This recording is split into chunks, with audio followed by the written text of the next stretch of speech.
আপনারা জানেন এই মুহূর্তে সারা পশ্চিমবঙ্গে এসআইআর চলছে।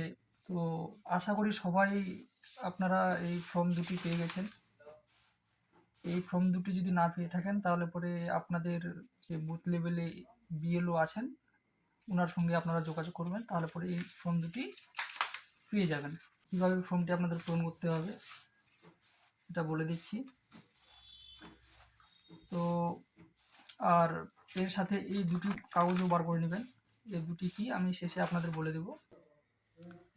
জন্ম তারিখ, প্রথমে তারিখ দিবেন, তারপরে অবলিক মাস, অবলিক আপনার বছর যে সালে আপনার জন্ম হয়েছে, তারপরে আপনার আধার নাম্বার, যেটা আপনার আধার নাম্বার আছে আধার নাম্বার দিয়ে দিবেন। আপনার যে কারেন্ট মোবাইল নাম্বার বর্তমান যেটা ইউজ করছেন সেটা মোবাইল নাম্বার দিয়ে দেবেন। তারপরে আছে আপনার পিতা বা অভিভাবকের নাম, যেমন কারো ক্ষেত্রে স্বামী হতে পারে, পিতা বা স্বামী যিনার নাম থাকবে। আপনার যদি পিতা, তো পিতার যে নাম, পিতার নাম দিবেন। তো পিতার এপিক নম্বর, আপনার বাবার ভোটার আইডি নম্বরটা দিয়ে দিবেন। মায়ের নাম দিয়ে দিবেন। মায়ের এপিক নম্বর যদি থাকে, আপনার মায়ের যদি এপিক নাম্বার ভোটার থাকে তাহলে ভোটার নাম্বারটি দিয়ে দিবেন। স্বামী অথবা স্ত্রীর নাম যদি থাকে, যদি আপনার স্বামী থাকে, ওনার যদি ভোটার থাকে তাহলে ওনার ভোটার স্বামীর নাম, তারপরে নিচে আছে স্বামীর ভোটার আইডির নাম, এপিক নম্বর, ভোটার আইডির এপিক নাম্বারটা দিয়ে দিবেন।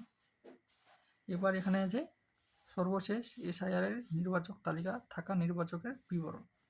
এখানে বলেছে যদি যে 2002-এ এসআইআর হয়েছিল তখনকার যদি আপনার নাম সেই সময় থেকে থাকে 2002-এ, তাহলে আপনার নাম, এপিক নম্বর, আর আপনার কোনো আত্মীয়ের নাম দিতে পারেন। আত্মীয়ের নাম, আপনার আত্মীয়ের যার নাম দিবেন তার সাথে আপনার কী সম্পর্ক, যদি আপনি আপনার বাবার নাম দিয়ে থাকেন, আপনার বাবার সাথে আপনার যা সম্পর্ক বাবা মেয়ে, তাহলে পিতা সম্পর্ক আপনি পিতা লিখে দেবেন এখানে। আপনার যে জেলা, তখন যে জেলা ছিল আগে, বিয়ের আগে যে জেলা হয়ে থাকে, মেয়ের ক্ষেত্রে বাবার ওখানকার জেলা, রাজ্যের নাম, আর ছেলে হলে তো তার কারেন্ট যেটা সেটাই। তারপরে বিধানসভা ক্ষেত্রের নাম, বিধানসভা আপনার যে থানা, সেই থানার নাম দিবেন। এবার এখানে চলে আসুন এই সাইডে, যদি আপনার 2002-এ নাম যদি না থাকে তাহলে আপনার পিতার নাম, পিতার এপিক নম্বর, তারপরে আত্মীয়ের আপনার কোনো এক আত্মীয় বা আপনি আপনার পিতার নামই দিতে পারেন। তারপরে আপনার পিতার সাথে আপনার কী সম্পর্ক, সে পিতা, জেলার নাম, রাজ্যের নাম, বিধানসভা ক্ষেত্রের নাম। এবার চলে আসি বিধানসভা ক্ষেত্রের নাম্বার, অংশ নাম্বার, ক্রমিক সংখ্যা। এই তিনটিতে অনেকেই বুঝতে পারে না কি হবে। এটা হচ্ছে আপনার বিধানসভা ক্ষেত্রের নাম্বার হচ্ছে কি, এই কাগজটা যে আছে এটা আপনার বিএলওর কাছ থেকে পাবেন, কি প্রিন্ট করতে হবে কম্পিউটার থেকে। এটা এইখানে যে বিধানসভা ক্ষেত্রের নাম্বার এবং নাম, এই যে 41, এই নাম্বারটি এইখানে হবে বিধানসভা ক্ষেত্রের নাম্বার 41।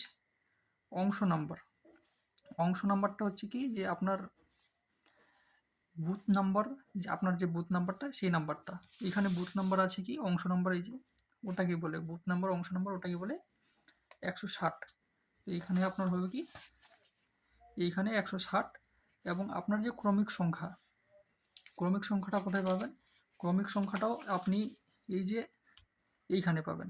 এখানে প্রথম ক্রমিক সংখ্যা এবং শেষ ক্রমিক সংখ্যা, আপনার যে শেষ ক্রমিক সংখ্যাটা সেটাই আপনাকে এইখানে দিতে হবে। আপনি যেই ঘরটি পূরণ করবেন সেই ঘরটিতেই আপনাকে এই 3টা পূরণ করতে হবে, আর যে ঘরটা করবেন না সেটা ছেড়ে দিতে হবে আপনাকে।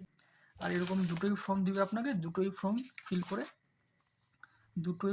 করে দুটোই আপনাকে বিএলওকে জমা দিতে হবে। 2 কপি ফটো লাগিয়ে নেবেন দুইটা ফর্মে, আর জমা দিয়ে দিবেন। আর যদি আপনার ফিল করতে কোনো সমস্যা হয় তাহলে ফিল করার আগে ফর্ম দুটি বা যে কোনো একটা ফর্ম জেরক্স করে এক্সট্রা রেখে দেবেন, তাহলে ভুল ত্রুটি হলে পরে আপনি ওই জেরক্সটা দিয়ে কাজ চালাতে পারবেন। তো এতটুকুই আজকের ভিডিও। আর যদি কোনো প্রশ্ন থাকে বা কিছু জানার থাকে তাহলে পরে অবশ্যই কমেন্ট করে জানাবেন। যদি ভালো লেগে থাকে তাহলে পরে ভিডিওটিকে লাইক করবেন এবং চ্যানেলটিকে সাবস্ক্রাইব করে পাশে থাকবেন। আবার দেখা হবে পরের ভিডিওতে। ধন্যবাদ।